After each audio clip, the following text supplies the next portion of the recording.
If you love fantasy novels, you might like to hear that there's an epic war brewing in the world of Abria, where ancient forbidden magic has returned. And the man behind it all, author Kendell Rogers Cunningham, is joining us right now. Good morning, sir. How are you? I'm great. Thank you. Well, let's start with the book itself. For someone hearing about Abria, the Northern War, for the very first time, what is the story all about?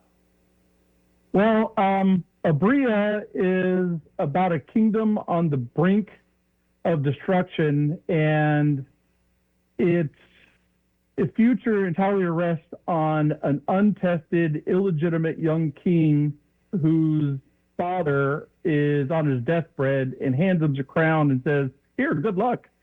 And and there's an ancient magic that's held by Platinius, a mage, whose magic is forbidden, and the academy, which is a young magic, is discovering that there's an invasion from a northern force, which is a new magic that's invading the land along with a barbarian force. And the entire kingdom is in civil war because of the illegitimate king. So there's forces tugging this kingdom in all directions, and this young man has to prove himself on the throne.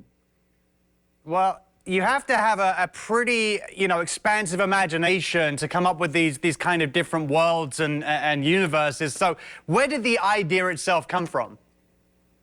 Well, Abria has been with me for almost 30 years. I've had this idea of Abria since going back almost to when I was a teenager. I played tabletop games and video games. I've read a ton of different fantasy games, fantasy novels from different authors.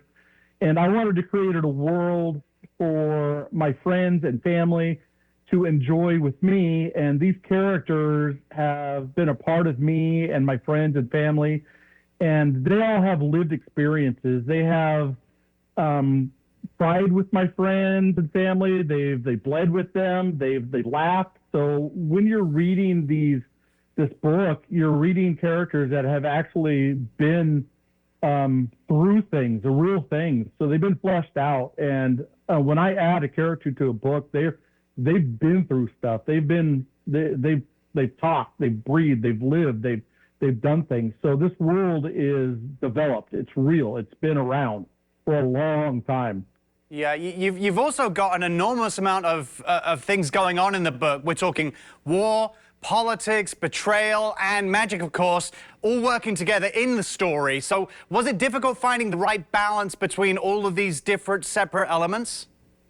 Well, balance is important. I wanted to make sure that one element didn't outweigh the other. When you look at magic, you didn't want that to outweigh the battle aspect, or politics didn't want to outweigh the magic and betrayal, because that can affect all of them. But at the same time, any one of these events can always affect the other. And I wanted to make sure that Abria wasn't a static at any time in the book, because when the king leaves the throne, behind him is always a throne room that still has events going on. There's people trying to profiteer off the war. There's rebellions that need to be quelled, and there's I don't want to give it away, but there's an actual menace that grows in the south, and all these things have to be dealt with while he's gone, and that's why his queen has to deal with these things.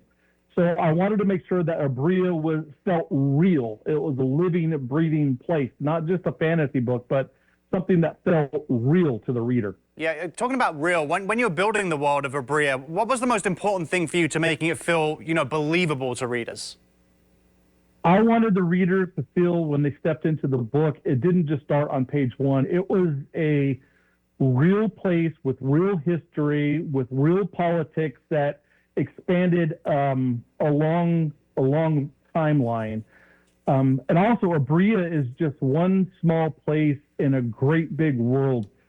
I wanted the readers to understand that this is an expanding world with expanding characters that will grow over time. These places, these characters, these things are going to be different experiences for different readers. I wanted to make sure that everybody felt different personalities, different timelines, different explorations for all these different magics, different intrigues, different character plots, different growth. So all these things are going to be different for different people. Well, Kendell, we appreciate your time this morning. We also appreciate the short trip to into your mind and into your completely different universe. So thank you so much, and we're excited to read more. Oh, thank you very much. Thank you for your time, too. Pleasure. Now, if you want to learn more about Kendell, the world of Abria, as well as getting a copy of the book, visit KendellRCunningham.com. And as part of our partnership, Book Writing House is making a $50 donation to the If You Give a Child a Book campaign.